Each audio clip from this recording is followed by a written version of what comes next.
Hi, and welcome to my presentation. The topic I'm addressing in this presentation is the influence of verbal focus instructions on novice athletes' skill acquisition, specifically in relation to tennis. Now, I'd originally planned to discuss the influence of instruction on anticipatory skill, particularly when it comes to tennis players. However, there wasn't enough research available on this specific area of skill acquisition. So I've broadened the scope. In terms of coach and athlete communication, verbal instructions and cues are key examples of performance-related communication that we have in order to utilize and assist our athletes to maximize their potential and build on their performance. Feedback is another one. For the purposes of this presentation, we aren't going to discuss feedback, not even instructional feedback. We will combine instructions and cues together for the purposes of this presentation, but just to quickly separate them to explain to the audience what they each are separately. Now, the article titled Coaching Instructions and Cues for Enhancing Sprint Performance says that verbal instruction is medium to long-term task-oriented phrases, generally 3 or more words in length, verbally administered to an individual before the performance of a motor skill.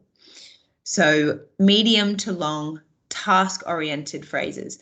In contrast, Dennis Landon established that cues are short task-oriented phrases. So generally 1 or 2 words in length, most commonly verbs. So the most common verbs are like push, pull, drive, as a few examples there. When combining the two, as we are in this presentation, verbal instructions and cues can and should be considered verbal focus instructions, and that's how we're going to address them today. So verbal focus instructions are utilized by coaches ahead of or during the activity or the exercise. Feedback is what comes afterwards for the most part, sometimes during, but mostly afterwards. So verbal focus instructions are what we're focusing on today. They are utilized by coaches ahead of or during the activity. In this presentation, we will address the different types of verbal focus instructions, the benefits and limitations of those types of focus, and how I would or do ultimately apply these in my practice with the athletes that I coach. Now, firstly, the different types of verbal focus instructions or focuses that athletes can have. So verbal instructions will naturally alter how an athlete focuses their attention. If done correctly, this can benefit the activity and movement that the athlete is undertaking. The opposite can and likely will be true if the coach doesn't get it right, or if the coach overloads an athlete with too much information. Research shows that there are 3 ways, 2 primary ways, but 3 ways that athletes can apply the verbal focus instructions that they receive from a coach to their own performance. These are external.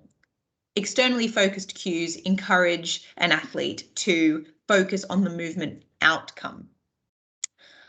External focus instructions have been found to allow an athlete's motor system to more naturally self-organize.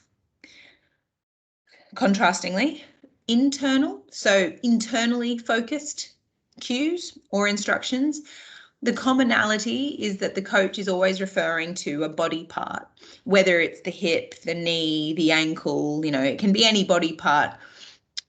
This focus is said to manipulate an athlete into consciously organizing or directing a body part or a movement. So the external focus, they're focusing on the movement outcome. Internal, you're focusing on the body movement itself. To apply external and internal focus instructions to tennis, a coach may provide an external instruction by telling an athlete to aim to hit the opponent's baseline, is a good example. A coach would provide an internal instruction to an athlete by saying something like turn your shoulders more, move your feet, Like I said, some articles do address a third type of verbal focus instruction. This is the neutral verbal focus instruction, being neutrally focused actually on non-awareness. Now, the research that I have come across outlines that neutrally focused instructions can be beneficial for skilled athletes. There isn't enough content research that I could see that demonstrates how the neutrally focused instructions can aid or otherwise unskilled athletes. So we're going to just discuss external and internal for the purposes of this presentation. Verbal focus instructions can aid in improving a novice athlete's ability to perform a movement. And of course, over time, help that novice athlete to display unconscious competence in a particular skill, moving them from novice athlete to an intermediate athlete, to an advanced athlete, a competitive athlete, whatever it might be. And you see this in academies and prior little athletics, things like that. Unconscious competence allows an athlete, of course, to instead focus their attention on other elements of their game, perfect other elements of their game, their sport, their movement.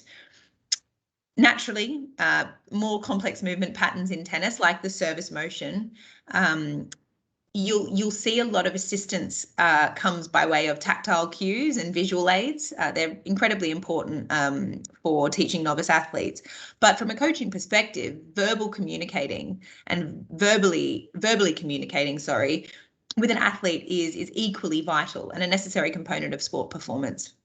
The quality of that communication will very likely have an acute and potentially long-lasting impact on the performance outcomes of the athlete as they move, again, from novice to intermediate to advanced. In terms of the benefits and limitations of verbal focus instructions, when the coach provides verbal instructions or cues to an athlete, the athlete can process that information and determine how to focus their attention on the subsequent performance. Of course, that's as a result of the instructional cue provided by the coach. This process, like I've said, it can either help or hinder the athletic performance. For more than a decade, studies have consistently demonstrated that instructions that induce an external focus by directing an athlete's attention to the effects of their movements, i.e. external focus, rather than directing an athlete's attention to their body movements, which is the internal focus, result in more effective motor performance and learning. Now, that learning piece is crucial when we're speaking about novice athletes, and Lose, Wolf and Luthwaite have addressed this in a number of articles that they have written. Learning is key, of course, and it does show from the research by Wolf, by Lose, by Luthwaite, that external cues are going to bring about more effective motor performance in novice athletes. These differential effects have been explained with the constrained action hypothesis. Again, Wolf is involved in that. McNevin and Shea, that's an article written in 2001, according to which an internal focus on the body causes individuals to control their movements at a more conscious level.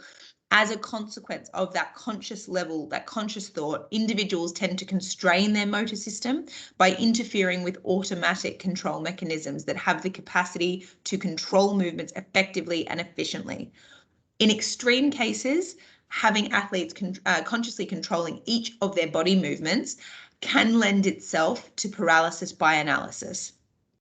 A focus on the movement effect, on the other hand, promotes a more automatic mode of control. Overall, findings demonstrate that both movement outcome and form can be enhanced in complex skill learning by providing the athlete with an appropriate external focus instruction. So again, a focus on the outcome of the movement.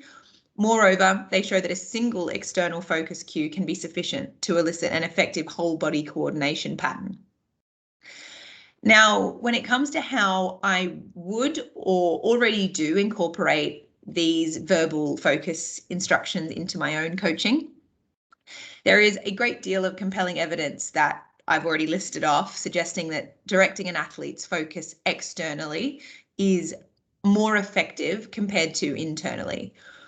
When you dissect this research and you test it on your own athletes, it's not quite so cut and dry. Excuse me, because there is a bit of an issue with this research. Most of these studies are short-lived, and learning is very similar to typical training adaptations.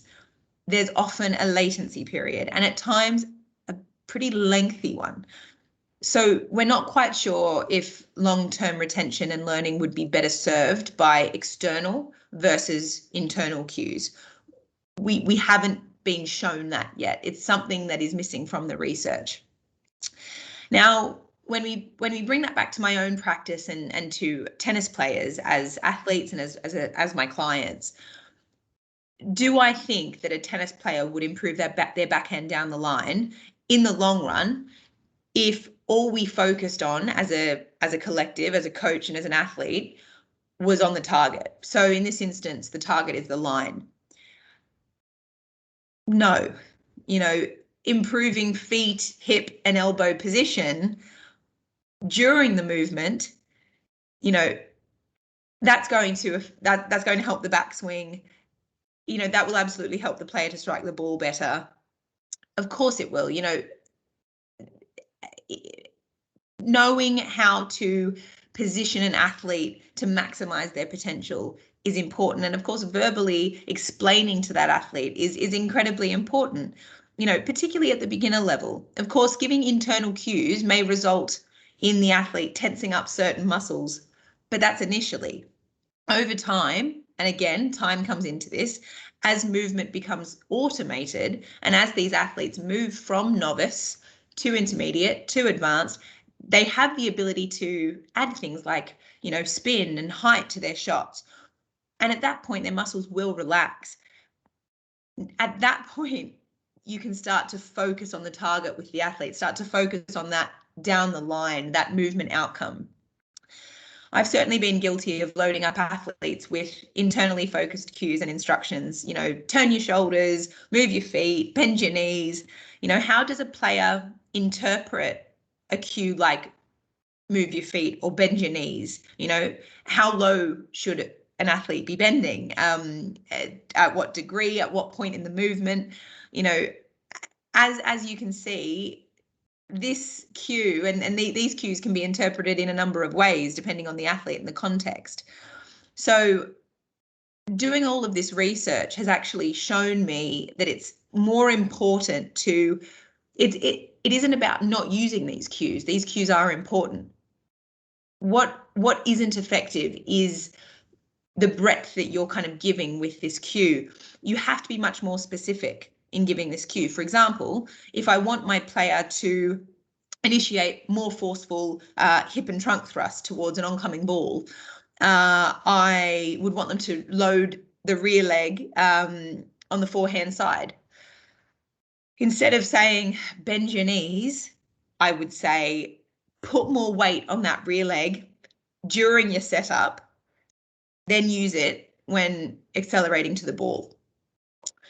It's much more specific, certainly in comparison to bend your knees or any kind of one word, verbs. But of course, you're probably thinking that's a pretty long cue or that's a pretty long instruction. How is that going to kind of churn and allow the athlete to focus? It is long, but I don't have to use that entire cue every time. I only have to use that cue once or periodically. The athlete will now understand if I shorten that, if I create a shortened version of that. So say, for example, load that rear leg, the athlete, or, some abbreviation thereof, the athlete is going to know what I mean because I've listed the instruction already and I continue to reiterate that shortened version. So we still end up at the same outcome, and that's effectively utilizing internal cues, in my experience. Now, all of this just reiterates the constant mix and match and trial and error type scenario that absolutely should occur in coaching, and how important it is to know your athlete and athletes. Sometimes we need to focus on the positioning or execution of a particular body part. It's as simple as that. Other times we should focus more on an external factor, like the flight of a ball or the target, down that line. But this all depends on the athlete, their preferences, their skill level, the time of year, the complexity of the task. So you need to be very attuned with what your athlete needs, their preferences, how they work best, and of course the level that they're at. For novice athletes, I like to apply a mix, and I do think that's an appropriate way from my own experience. That's it for the presentation today. Thank you so much for joining us. I hope that was insightful, impactful, and you can take away a few learnings from it. Cheers.